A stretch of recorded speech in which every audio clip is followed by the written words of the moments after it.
Hi guys, hey Dale at Whole Shop Performance. Well, I'm working on Ratzuki. Been going through some wiring difficulties, updates. So I installed a new Nitrous Progressive Controller, the little small one that Schnitz makes. Don't have a lot of room on this bike, so I really had to pick one that's going to do more than my last one, the NX one I had on here. Just didn't have enough adjustment. So anyway, let me grab the camera, and I'm going to go over the wiring and so on, and then I'm going to tell you how this thing functions, and then we're going to do a little static test, and I'll show you how it flutters the solenoids and kind of what these are all about for you people that might not know anything about this, interested in seeing how these work, or you're about to buy one maybe. So that's what this is all about. So let's do that. We got the camera and I'll walk around. Okay guys, let's just do a little walk around and I'll show you basically about this chassis somewhat, and all the systems that are on the bike and so on and that good stuff. So anyway, the Nitrous controller, we got a glare here, sorry, it's the best I can do. There it is. That's one made by Schnitz. They make a few different ones, but that's a compact one. Okay, this is my old chassis from 1989 that I restored. Basically, it's a full Cosman frame conversion, neck, backbone in the frame, back half. I put more metal in it and added these tubes. It's pretty much like a back half, really, because I made a mount here instead of bolted to the case, so the whole supports part of the frame. But with these kind of chassis back in the day, you didn't near have the room of the new chassis that are stretched longer.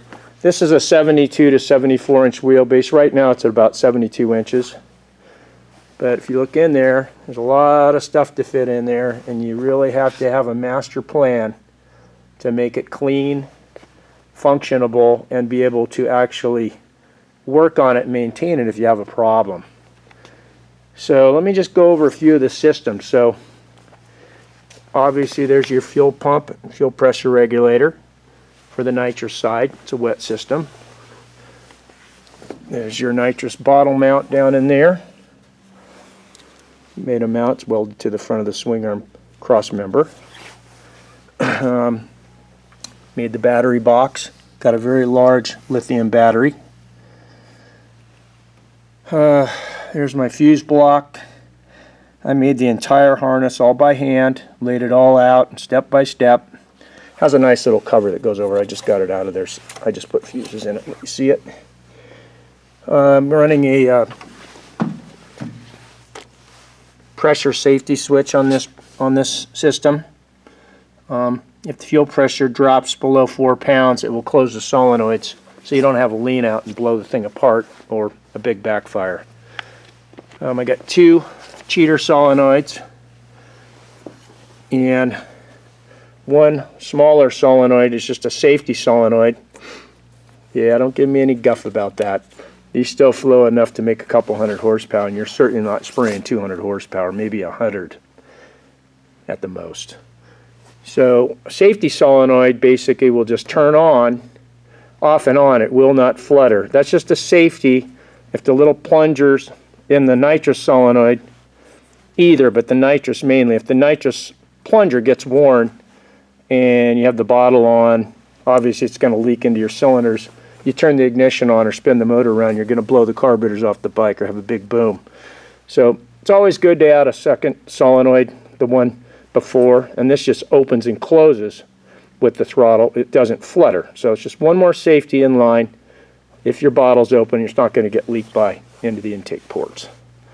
Now they make all the shower nozzles. I machine these and they work just as good. Compact. They make braided line. I've never had a problem with the smaller line. Never had one blow off ever. I basically put little cover shielding on them. You know, I don't run huge jets, but enough to make power. So, what else can I tell you? Okay, so we got a Dyna Ignition 2000 with the rev limit and ignition retard. Then a dyna, just the typical digital rev limiter. Okay, that is your two-step, and a top-end rev limiter, but I turn this one all the way up and I use this one, so I'm only using the digital rev limiter as the two-step on the starting line, the stutter box. Okay, those are in there. Got 3 relays mounted there for various things. The fuel pump, my electric part of the electric shifter system, and the solenoids. Okay, I actually have more relays on it. Shift minder for your shift light. Okay, and then here's another large relay. That is for my solenoid shifter. I have 0 arrow on this bike. That's my power shifter 3, part of it. The street version comes with a cable and a clevis and some other stuff where you can mount this back in the tail section on big sport bikes like Booses and things. But this is my power shifter 3 that I developed a long time ago. And then this is my kill box for the ignition kill that has the adjustable length of duration on the kill.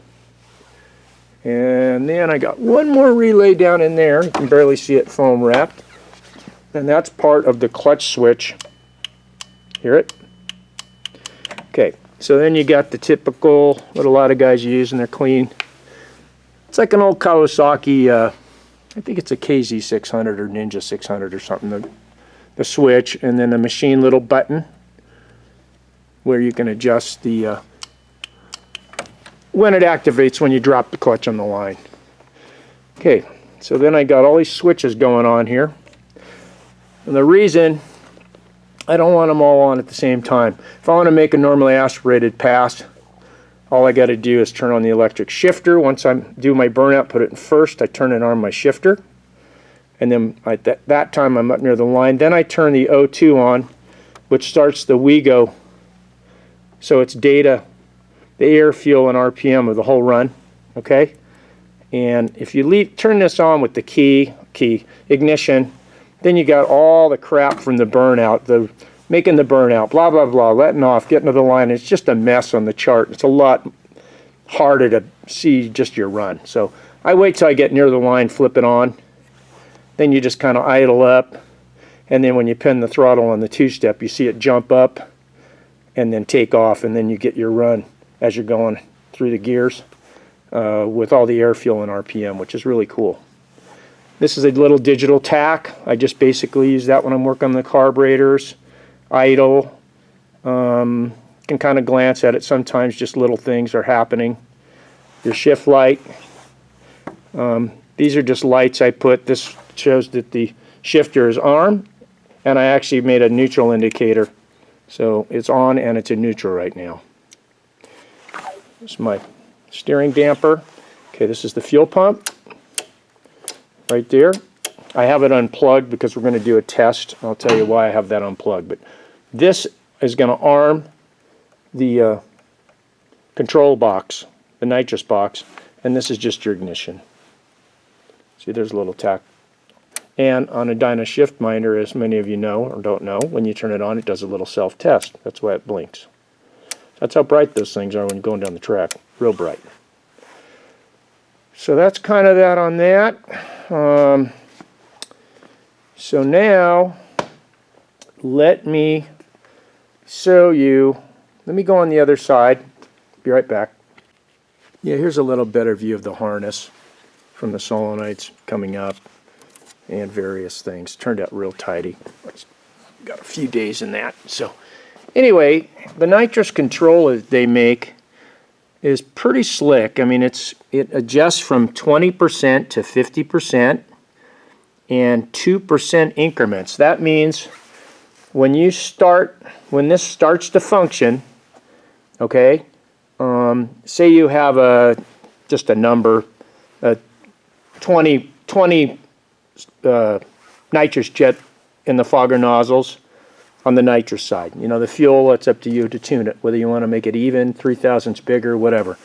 But say it's a 20 thousandths nitrous jet. Well, when you take off and drop the clutch and this begins to do its thing, if you have it 20%, you're going to start at 20% of that jet. So they say. I don't know how accurate it is, but at least it's a reference.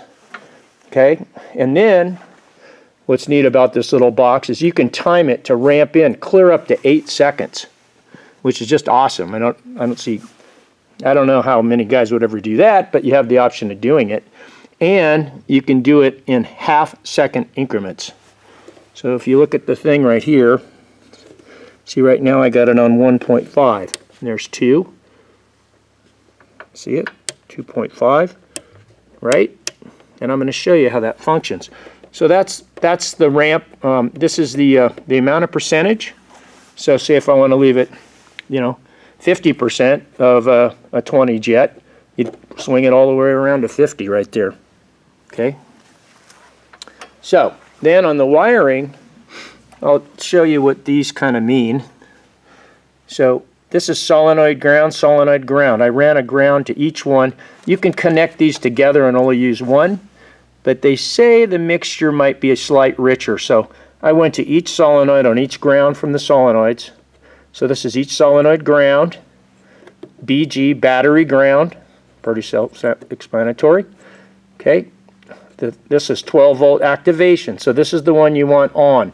The unit has to be armed before functioning. Like, not a good idea to put it on the clutch lever the same time you're going to hit the nitrous, because it has to be turned on and already be on and set. Okay, and then the next one, and what I did with this to keep it off the ignition and arming the throttle, whatever, is I put it on the fuel pump, because that's the last thing I turn on.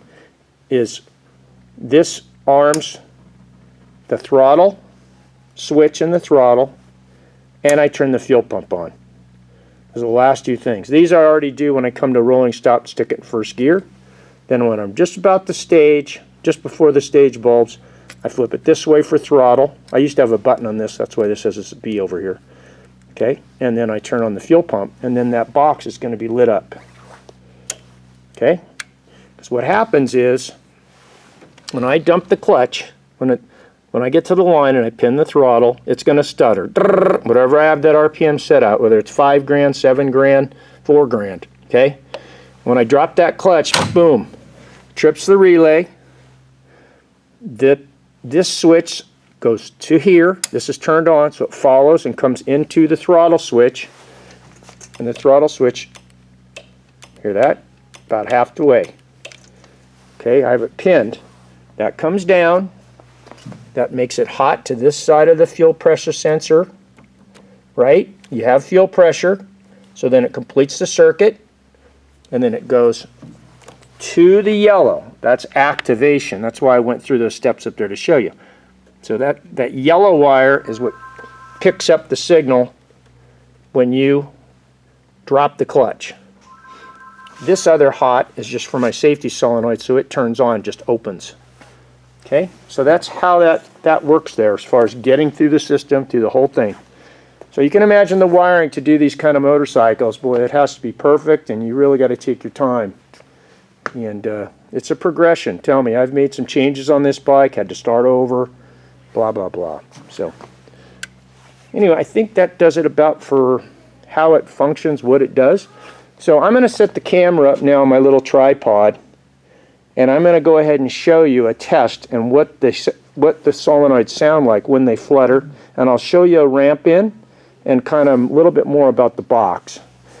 I'm going to be cut out. You probably only see me from waist up because I want you to see the bike, okay? So let me get that set up on my little tripod over here, and we'll do that. Okay, guys.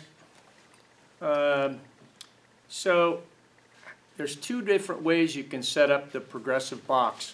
So I have it on the wait and hold method. The other way is, let